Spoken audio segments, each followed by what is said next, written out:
What's going on, everybody? Welcome to another episode of First and Goal Sports with your boy Tyrone Brown. And man, it's been good times. We haven't had to fight on here. The Eagles have been playing real good football. Got some things I want to talk about when it comes to the Sixers and everything that's just going on around the sports world. The first thing I want to start off with is we're in week 9. This season is going so damn fast. I mean, damn. Before you know it, we're gonna be looking up and it's gonna be playoff time and things like that. Trying to figure out what the Eagles may do at the trade deadline. All these things that are going on around the league right now, especially with these trades happening. The one thing I'm looking for the Eagles to do is probably get an edge rusher if possible. I think you need one more just for depth purposes, but we'll see what they want to do. We'll see moving forward. But I want to start it off like I always do, and then run down what happened last week in week 8. So you had the Packers beat the Jags. We already know that, right? We had the Cardinals beat the Dolphins. We had the Patriots beat the Jets. Then we had the Browns beat the Ravens in a shocker. Jameis Winston went crazy. Eagles beat up on the Bengals. The Texans beat the Colts. The Lions put up a 50 burger on the Texans. Hey, Tom, what's going on, buddy? I see you on Facebook watching. Welcome to First and Goal Sports. Appreciate you. Drop your likes and comments. Thank you so much. The Falcons beat up, not beat up, but beat the Bucks. The Chargers beat the Saints. The Saints are all banged up. Remember, a couple weeks ago, America was talking about, oh, the Saints is everything. The Saints is going to do this. The Saints going to do that. I don't understand why this media does that. Everybody know football is a marathon. It's not a sprint. You can start out the gate real quick and lose all your momentum with injuries and things like that, and that's exactly what happened to the Saints. Then you all right, then move on. You had the Bills beat up on the Seahawks. The Commanders squeaked out some crazy Hail Mary against the Bears. As an Eagle fan, you're like, God damn it. You just the Commanders won't go away. So we can't worry about the football guys to handle nothing. We're gonna have to handle this ourselves when we play the Commanders in next week. Then you had the Broncos beat the Panthers, the Chiefs beat the Raiders.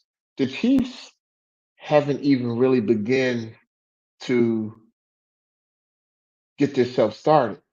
They really haven't even get a chance to get themselves started, which is crazy. They're not playing that well on offense. They traded for Hopkins, but it's been their defense. They are a great defensive team, which is crazy. A great defensive teams. Man. So now we're moving on to this week. Oh, let me finish up. Hold on. 49ers beat the Cowboys. We know that. And we know the Steelers beat the Giants. Then we moved on to this week. And the Jets got to win. Hey, what's going on, cuz? I see you, Rand. See you on Facebook watching. Welcome to the show, First and Goal Sports. Please drop your likes or your comments inside the comment box if you want something new to talk about. You got some things you want to get off your chest, please put in the chats and we can talk about it. So the Jets got their first win, and the Bull Garrett had a crazy end zone catch where his foot tapped and then his shin came down while he was holding the ball like Michael Jordan. It was crazy. It was a great catch. Sometimes you need plays like that to turn your season around. We'll see if they'll get the Jets started or it may not. But it looks like on a Thursday night, the Jets has 10 days to rest up, get and keep that momentum going. So we'll see what they do moving forward. But that could have been the catch to get the Jets momentum going. Because at the end of the day, when you look at the Jets, they got everything you need. They got Wilson, they got Devontae Adams, they got Mike Williams, they got Lazard, um, they got the great running back. Now Aaron Rodgers has not been playing well, but maybe this will get his confidence going. It's not like he's a bum quarterback. It just looked like they were all out of sync. And maybe, like I said, maybe just maybe the NFL is all about momentum. Sometimes it just takes one play to turn your whole season around. We've seen that with the Eagles when Jake hit that long field goal that beat the Giants, sent us into the Super Bowl. Sometimes it be like that. Sometimes you just need a play or to turn your season around when you think all is lost. So we'll see what happens with the Jets. But they beat the Texans. And this is my thing I want to talk about the Texans, right? And I'm not going to jump on the Texans and say they're a bum team, but you guys listen to sports shows just like I listen to sports shows, right? Why is it that when Jalen Hurts is missing his targets, he's this bum ass quarterback, right? CJ Stroud loses Stephon Diggs. He doesn't have Nico Collins. And how did he look against the Jets defense? He didn't look all that good, right? He looked like a quarterback that was missing his weapons. And the point I'm making is, you know, the media they jump on Jalen a whole lot and keep forgetting that one, he's on his third offensive coordinator in 3 years. Two, he was missing AJ Brown. And three, he had to get adjusted. Now, let's not get it twisted here. He played the Giants, the Browns, and the Bengals. Now, the Bengals are a good football team, so that was a hell of a win on the road. But it looks like Jalen is starting to get comfortable. He's actually under center now. They're running a lot of play action stuff with Saquon Barkley. Everybody seems to be healthy. The O line still isn't healthy yet, though, all the way. So we'll see when we get a Malata back how that propels our offense. But they've been doing well, even with the backups. Tyler Steen, the boy, what the hell is his name? Oh, I can't remember the backup tackle name. Losing my mind.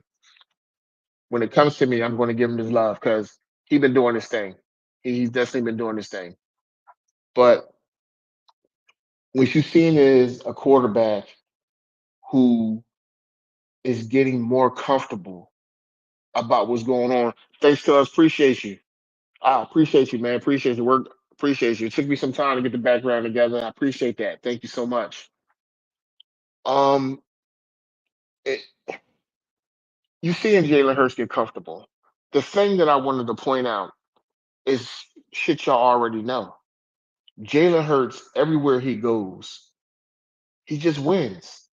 He just wins. He gets comfortable. He starts to pile up the wins. They may not always be pretty, but nobody gives a damn. Jalen Hurts, all he does is win. He got a game against the Jaguars, and then after that, you got the buzzsaw. We're gonna go through that later on because then you got the Cowboys and the Commanders in the same week. That's when you really want to start to see what's going on.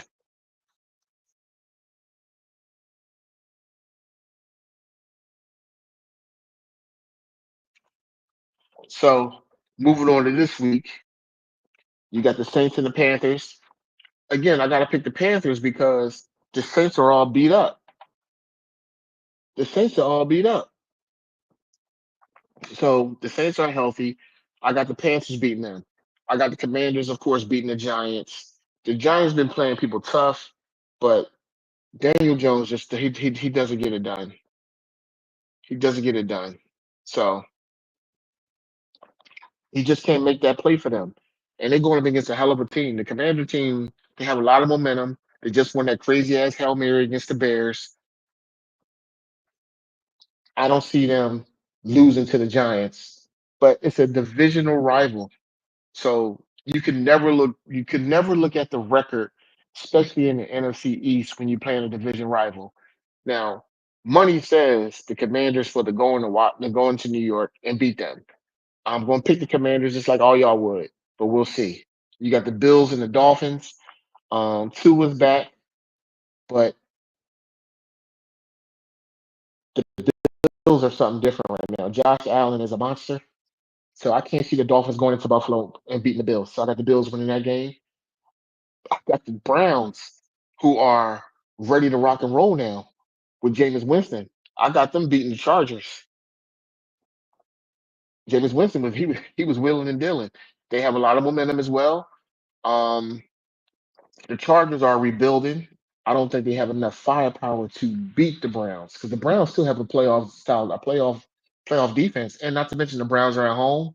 They're feeling good about their quarterback situation now. They have playing with a lot of confidence, and anybody that plays sports know it's a confidence thing. If you got your confidence, you're going to ball out. So we'll see.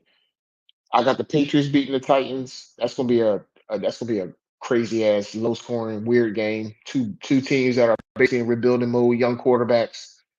You got the Cowboys and the Falcons. I got the Falcons beating the Cowboys. I mean, the Cowboys can't stop the run. They can't run the football. The Falcons are going to come out. They're going to run the football. They got play. They're going to play defense, and they're in Atlanta. And not to mention Ezekiel Elliott's not going on a trip because he got suspended for one game for disciplinary actions because he's up to his old Zeke stuff. He doesn't want to be there. He sees what's going on behind the scenes, and he's up to his things. I'm just trying to figure out when you're not in your prime, what are you doing? Not to say when you're in your prime you could do shit, but when you listen to him getting disciplined at this point in his career, it's like, dude, you lucky to be on a team, let alone doing weird shit. But hey, it is what it is. I don't care about the Cowboys. They could lose the rest of the season. I wouldn't care. So I'm gonna pick the Falcons. You got the Bengals and the Raiders. I'm gonna pick the Bengals to beat the Raiders because the Raiders just don't have consistent quarterback play. I tell you, the Raiders need a quarterback. They want to keep losing so they can get themselves into that quarterback carousel at the end of the year. Because right now, Minshew or O'Connell or O'Donnell, whatever the hell his name is, those guys are not gonna get it done.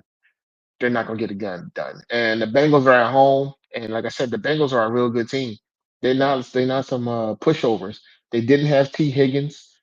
I believe T Higgins come back for this game, so we'll see. But I think the Bengals win anyway because I just don't think the Raiders have enough. Ravens and the Broncos. So the Ravens is coming off that crazy loss against the Browns, so I see them taking care of business against the Broncos, but it ain't gonna be easy. The Broncos are playing real good football. The young quarterback is playing real good. The boy Bo Nix. So it's gonna be a tight game, and the Broncos have defense, so it's not gonna be easy. They're in Baltimore. I see Ravens bouncing back, but I think it's gonna be a real close game. But I got the Ravens beating the Broncos. I got the Bears beating the Cardinals, getting themselves back together. The Cardinals don't have no defense. They got a pretty good offense, with Marvin Harris Jr. They got James Conner coming out the backfield. They got a pretty good. Murray is tough, so we'll see how that goes. But at the end of the day, I think the Bears they go in there and they handle business against the Cardinals. Then I'm going to skip the Eagles game. I always talk about them last if you watch my show. If not, again, everybody welcome to the show. I'm Tyrone Brown. This is First and Goal Sports. If you are here, then I appreciate you. Please like and share and subscribe to the channel because the more you guys do, the more I can do. So thank you so much for y'all being here. Let's finish talking. Let's get to it. You got the Rams. I think they beat the Seahawks in Seattle. It's not gonna be an easy game, no. Puka Nakua is questionable. Cooper Cup looked like he's back healthy. The Rams are playing good football right now. Um, there's no doubt about it. The Rams are playing good damn football. So I could see them going into Seattle beating them, but the Seahawks is tough. I don't think Metcalf is playing though, so that's going to matter. It's definitely going to matter. So I'm gonna pick the Rams to beat the Seahawks in Seattle. Lions and the Packers. This would have been a hard game to choose if Love was playing, but he's questionable. So if Malik Willis plays, I can't see him beating a Lions team that's just has so much damn momentum right now. They're in Green Bay, but I don't see that happening. I don't see that happening. I really don't see that happening. So I got the Lions beating the Packers. Then you got the Colts and the Vikings. Now, see, this was another game now that'd have been hard to pick if AR was at quarterback. Joe Flacco actually gives the Colts a good chance. They're in Minnesota. Hey, G. Bush, I see you on Facebook, man. Appreciate you, my boy. Welcome to First and Goal Sports, man. Welcome to the show. If you want to drop some comments, even if you're hating on the Eagles, Gary, because I know you, put it in the comments, man. We can talk about it.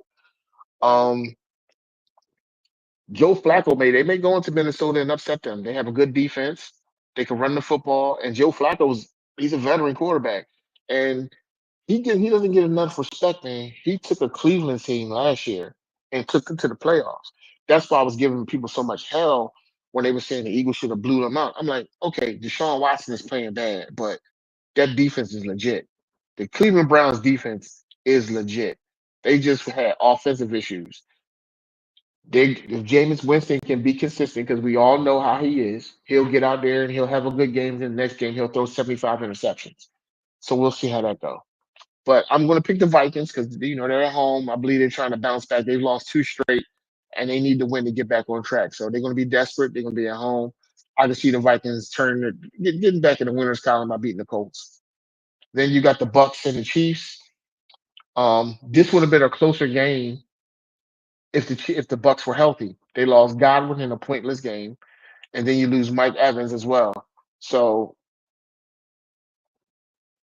so I can see the Chiefs. Actually, I can see the Chiefs. The Chiefs are going to win. They're undefeated. And the thing about the Chiefs being undefeated is they really haven't even got started on offense yet, which is crazy. They've been getting carried by the defense, and then Mahomes makes a play here and there, and then they win. And I just said earlier, they traded for DeAndre Hopkins. I don't know what people thought was going to happen when they signed DeAndre Hopkins. DeAndre Hopkins still can play. He's still a good wide receiver. He ain't no bum. He's not a bum. And he's with arguably the best quarterback in pro football right now. They're trying to three-peat. Right now, they're undefeated. Who can you choose to beat them? Seriously. I mean, if you look at their schedule, like who's going to beat them? Matter of fact, let's look at it. Let's look at the Chiefs schedule real quick. I'm going to bring up the Chiefs schedule, and I want to show y'all why they are in the driver's seat for real. Let's look at it. Let's talk about it. Give me 1 second. I'm pulling up right now. Appreciate the patience, good people. All right, look at this. Look at this right here. So the Chiefs have left. They have the Bucks. They're going to win that game. They got the Broncos at home. They should win that game. Their next tough game, which they might lose, but you can't count them out, is against Buffalo in Buffalo. So I can see Josh Allen in the statement game, maybe beating the Chiefs, but that's gonna be tough. That's gonna be a tough game, but I can see that. I can see the Chiefs probably winning that game too. But I'm gonna pick the Bills in that game because the Bills are at home. I think Josh, but that'll be their first loss. Think about that. Then they got the Panthers, the Raiders, the Chargers, the Browns, and the Texans. Are y'all hearing me? The Chiefs are set up well. Their next tough game after the Bills is in Pittsburgh. Now, granted, divisional games are hard. They still got to play the Broncos and stuff like that. The Broncos, like I said, are playing well. But can you really pick the Broncos to beat the Chiefs? No. So out of the next, let me see, 1, 2, 3, 4, 5, 6, 7, 8, 9, 10 games that's left. The Chiefs have two games that they could lose. You talk about a team that can go 15-2 during the regular season. Now there's always that one clunker in there. You don't think this team is going to win, and maybe it's the Texans if they're healthy. Maybe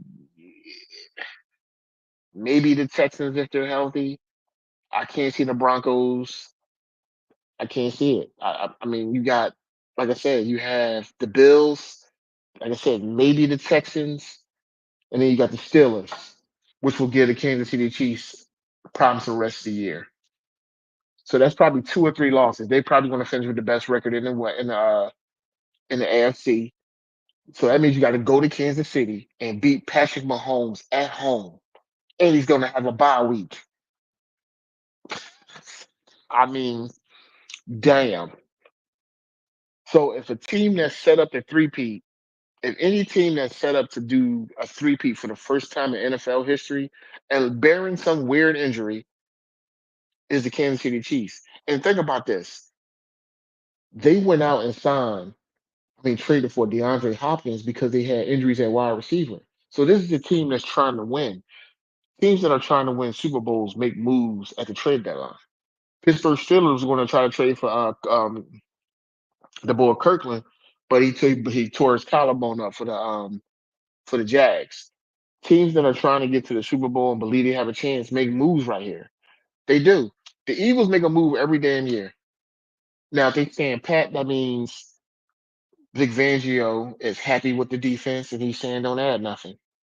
But to me, I think you need probably one more linebacker just in case N'Kobe goes down, unless they're comfortable with Trotter coming in and taking his spot and being okay. I just think from a depth standpoint, either maybe a linebacker or an edge rusher when you trying to make the run. Because football is funny. You get that injury and it kind of throws everything off. So we'll see. We'll definitely see. But the Chiefs are set up very well. I mean, it's crazy. It's crazy. It really is crazy. All right. So now we're going to jump to, before I get to the Eagles, I want to talk about the Sixers real quick. I want to jump the Sixers in here. And it's not what's going on. It is, that is dumb. I don't know why I said it. It is what's going on. And what I mean is, you had a lot of reporters attacking Joel Embiid, particularly Marcus Hayes. Um, Marcus Hayes is an established journalist in the city of Philadelphia, so you really can't come for him all the time. But sometimes even the most established person says the dumbest shit. And one of the dumbest things he said was Joel Embiid does not want to play basketball. That's why he's not playing. Now listen, you could say a lot about Joel Embiid. He hasn't been up the second round in the playoffs. He's always injured, shit like that, right? We know that. But to say the man don't want to play basketball is irresponsible as a journalist, in my opinion. Now, this is not going to get me legs. I'm a local YouTuber. You know what I mean? But I call it like I see it, regardless. I do. For him to say that about Joel Embiid, we talking about a guy here. Let's just run this shit to him. Let's run this shit real quick. He came back in the Knicks series and played with one leg, averaged 35 with one freaking leg, right? The years before, he had a broken face. He put a mask on with a broken face to try to play for the Sixers in the playoffs. Come on, let's talk about it. He had broken fingers in the playoffs trying to play. He has had every damn injury possible that he's come back early from for one reason or another to try to win for the city. With the palsy, right? Remember, has face drooping and all that shit, right? The doctors told him that his vision was at risk if he came back too early, and he still came back. The point I'm trying to make is Joel Embiid is a goddamn competitor. If he could, he would be out there. I'm not going to sit here and question Joel Embiid's will to play basketball when I've seen this man suit up, half broken the hell up, and try to give it all he can. Has he not been in the best shape his career? Yes. Okay, we all know that. Like I said, has he not been on the second round of the playoffs? Yes. Has he dropped the ball sometime in the playoffs? Yes, he has. You can't kill him for that. I mean, well, we can kill him for that. But what you can't kill him for is not having the heart to play. God damn. At some point, Marcus Hayes has to remove his head from his ass and just stop putting stuff out there because you have a voice to put it out there. We can all hate on Joel Embiid for many reasons, but the one thing I will always speak up for is him not having the heart not to play, or him, or he doesn't want to play. That's crazy. That's crazy talk. So, Marcus Hayes, get yourself together, man. You're an established journalist. You know better. You don't have to put that kind of stuff out there. And Joel Embiid, he got upset. And I can't imagine. I can't fault him for it. He was like, I've done too much for the city to be treated like that. I agree. I have to agree with him. Sometimes you don't always agree with the athlete. You be like, yo, dog, you getting paid all this money, blah, blah, blah. You just take it. He's human too. And you know what you've been putting yourself out there to do to try to get yourself together enough to play. So for him to say that about Joel Embiid was irresponsible and disrespectful, and it was unnecessary. You're going to spit out your journalism, dude. Spit the real shit, not something that we all know as a fan base is not true. That Joel Embiid don't want to play basketball. That's goddamn ridiculous. Moving on. Now, I want to take this moment and give a shout out to LeSean McCoy, Eagles all-time running back. He was here 6 seasons, rushed for 6,792 yards. Eagles all-time leading rusher, drafted in '09, second round, number 53. When when LeSean McCoy was traded and Deshaun Jackson was released, it was one of the most mind-boggling things I have ever been a part of as a Philadelphia fan. We've seen Sean Bradley get taken over Chris Webber. We've seen Larry Hughes taking over Paul Pierce. Let's talk about it. But when you see a coach come in here and he tries to tell us, the Philadelphia fan base, we are one of the most knowledgeable fan bases out there. We stubborn, we may say some ignorant, rude shit sometimes. Okay. But when it comes to knowing the game, man, for DeMarco Murray, this man was running like he had a refrigerator on his goddamn back. You took a dynamic player, a game-changing running back and wide receiver, and made up some stuff about LeSean McCoy. All LeSean McCoy did was help his friend with a lawyer. Now he's a gang member. And that was the reason for releasing him, because you didn't like his attitude. You got rid of LeSean McCoy because you said you needed a running back that just went north and south. I'm confused. All Shady McCoy do is get it done. All he do was get it done. That's all he did when he was here, is make plays, turn something into nothing. Dynamic player. I have to think that if he was here for his entire career, he'd have easily rushed for 10,000 yards. Easy, easy peasy. So he's going to be honored tomorrow, rightfully so, and he's going to be entered to the Eagles Hall of Fame, which he absolutely deserves. He's a Super Bowl champion with the Chiefs, but at the same time, when you see a guy just rip a team apart like that, and it still bothers LeSean McCoy and Shady to this day, because they believe that if that team would have stayed together and gelled, they probably could have made some noise. I don't know how you get rid of a Selleck, a Jeremy Maclin, and LeSean McCoy and Deshaun Jackson. And you had a good line. You had Michael Vick at quarterback playing his best football. And you tried to sell this city on Riley Cooper and DeMarco Murray as legitimate replacements for two game-changing superstar players. You really turned our team into a below-average offense because you believe your system, when you hold up your play cards and shit on the sideline, was something special. And when the league caught up to it, they bust your ass and got you the hell up out of there. Jeffrey Lurie couldn't get you out of there quick enough to put Howie back in charge. He was like, "What the hell did I just do?" We almost lost Howie Roseman because of this. Remember, Howie was putting a closet on the whole side of the damn building. And maybe that was the best thing that could have happened to Howie, because when he got out that goddamn closet, he knew how to run the cat, and he also knew how to draft better, and he knew what he had to do. And since then, Howie's been on a tear. He hasn't hit on all the draft picks, but he's hit on most of them. And when it comes to free agents and trades, Howie be cooking. I'm watching the trade deadline like this with binoculars. What you gonna do, Howie? What you gonna do? Because he know we got a good team, got a chance to win, and Howie always makes a move to try to get us in the best position. All right, so let's talk about this game. This game Sunday, Eagles Jags. Of course, I'm picking the Eagles to win. We're out there in our Kelly Green. Um, People underestimate the Jaguars because they only won 2 games. Let me tell y'all something right now. That team has been in every football game and they're coached by Doug Peterson. The thing is, they had a lot of injuries, especially to the wide receiver spot. The one thing I could not understand why is why they got rid of Calvin Ridley. I couldn't understand that.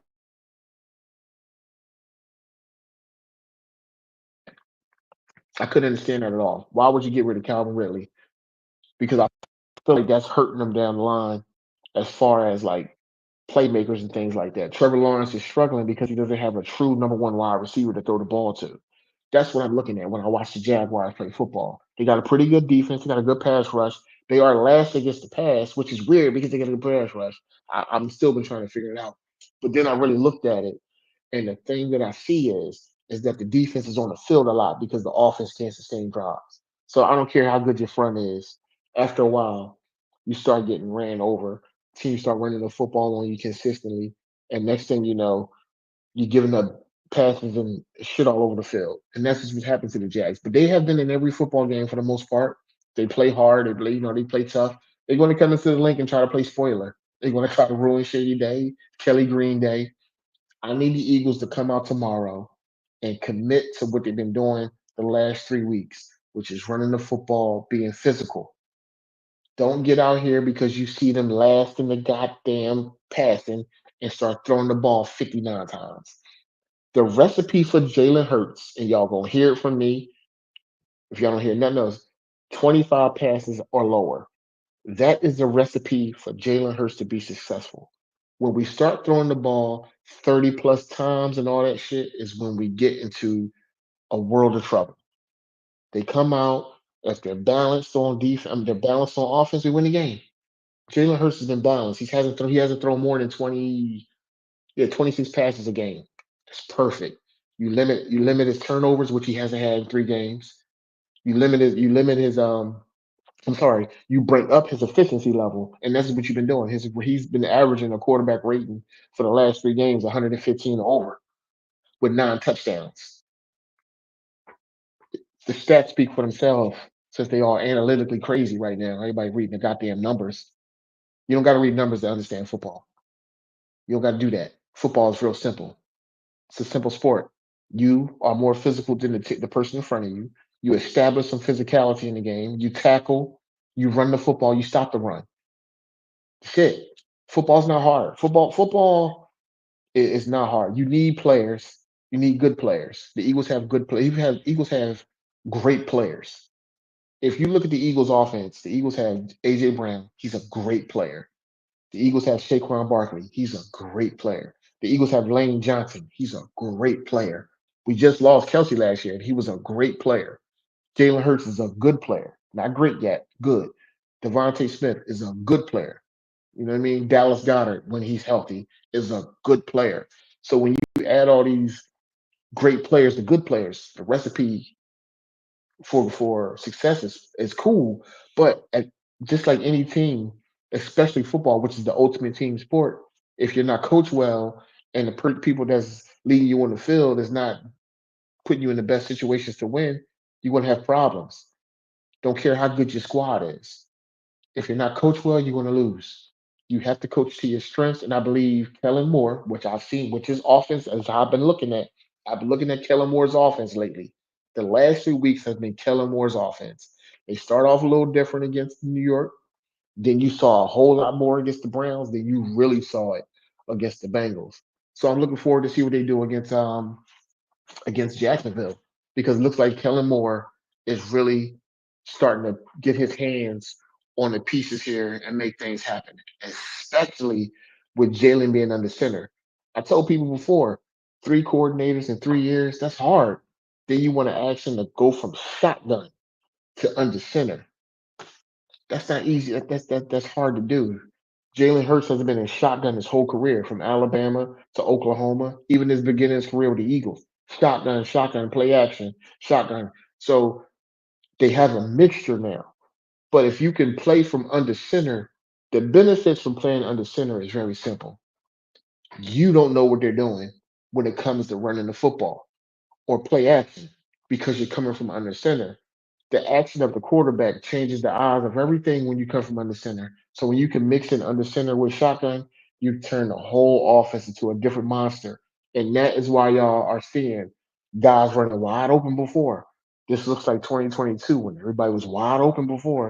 I'm not gonna say it's quite there yet. We still got some stuff we got to build on, but you're starting to see a lot of guys running free now because Jalen. Hey, Susan, welcome to the show. Brittany, I see you too. Welcome to the show. I see y'all watching on Facebook. Thank y'all so much. Welcome to First to Go Sports. Y'all got anything I want to ask me, please drop your comments and likes. Thank y'all so much for the support. But when you get to the point where you able to get under center, like I was saying, under center, and you mix in a shotgun, and now you running the football out of from under center, that changes everything. That changes everything because now as a defense, you're like, oh shit, what are they doing? That's why the motions and everything, all that stuff plays a big part. You giving the defense so much to look at, and then you got players who can just destroy you. So now you're putting so much stress on the defense because now you're going vertically, you're going horizontal, and now guys are open all over the damn field. And that's exactly what's happening with the Eagles. That's exactly what's happening with the Eagles offense. More offense. If y'all remember, um, if y'all remember with the Cowboys, I hate mentioning them. God damn it. If y'all remember them, but when Kellen Moore had Amari Cooper, he had Amari Cooper, he had the bull Tony Pollard, he had CeeDee Lamb, he had Schultz. That's when Dak had his best year. And he was moving all those pieces around and you couldn't do nothing with it. You couldn't do nothing with him. You couldn't do anything with him. You couldn't do nothing with that damn offense. It was crazy. It just they just had Dak Prescott who don't win when it's time when it's crunch time he can't win for whatever reason. I don't care. Like I told y'all, the Cowboys can shit the bed for the rest of the season. I don't care. I could care less. Dallas sucks. We all know that. Um, I'm not gonna hold y'all. I'm gonna let y'all go soon in a second. I just wanted to go over my picks again. So before I let y'all go, I'm gonna, like I said, I'm gonna pick the Panthers to beat the Saints. I'm gonna pick the Commanders to beat the Giants. I'm gonna pick the Bills to beat the Dolphins. The Browns to beat the Chargers. I'm gonna pick the Patriots to beat the Titans. Falcons beat the Cowboys. Bengals beat the Raiders. Ravens beat the Broncos. Eagles beat the Jags. Rams over the Seahawks. Lions over the Packers. Vikings over the Colts. And I done lost the damn schedule. I was on a roll. I done lost the damn schedule. Hold on, y'all. Damn. All right, here we go. Good grief. Just one game. And KC over the Bucks. So that's what I have for y'all. I just want to say until the Sixers. Joel Embiid get healthy. Paul George get healthy. From my understanding, Paul George will be available for the West Coast trip, which I'm not surprised because they get to play the Clippers and all that. So he's been ramping up. He's been just working on cardio. He's actually healthy. But if y'all know anything about sports, what y'all do, because everybody watches sports that's on here, fatigue leads to injury. So what they're just trying to do is ramp his cardio up enough where he can play.